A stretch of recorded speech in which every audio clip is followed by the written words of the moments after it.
সবাই একটা উত্তেজনার ভিতরে আছে। ব্রাজিল আজকে ব্রাজিল জিতলে বাংলাদেশ টিকবে, আর ব্রাজিল হেরে গেলে বাংলাদেশ টিকবে।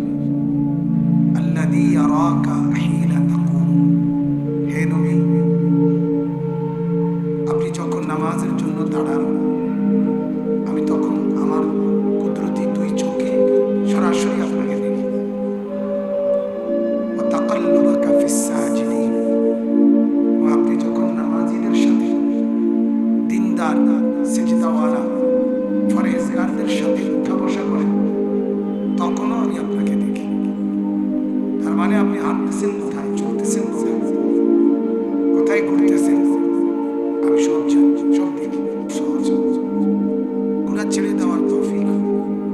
এজন্য বুজুর্গানে দিন খুব বেশি এই আমল করে মুরাকাবা, কখনো মৃত্যুর মুরাকাবা, কখনো কবরের মুরাকাবা, কখনো আসরের মাঠের মুরাকাবা, কখনো আল্লাহ তাআলাকে ধ্যান জ্ঞান করার মুরাকাবা।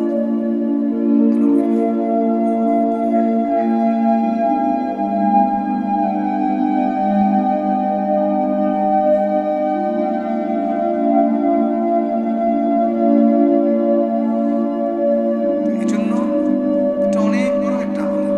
সমস্ত মুসলমানরা, আল্লাহর ওলিরা তাদের ভক্ত মুরিদদেরকে এই আমলটা করে, যে তুমি বারবার ভাববা, দিলের মধ্যে আনবা, আল্লাহ আমাকে দেখতেছেন।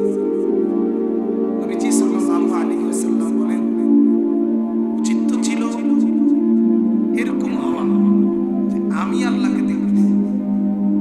এটা হলো সর্বোত্তম ইহসান, সর্বোত্তম বন্দেগী, সর্বোত্তম পর্যায়, মাকাম, স্তর। আমি আল্লাহকে দেখতেছি। অনেক মুসলমানের দিনের জীবনীতে আছে যারা আল্লাহ তাআলার কুদরতি আওয়াজ, কুদরতি ইলহাম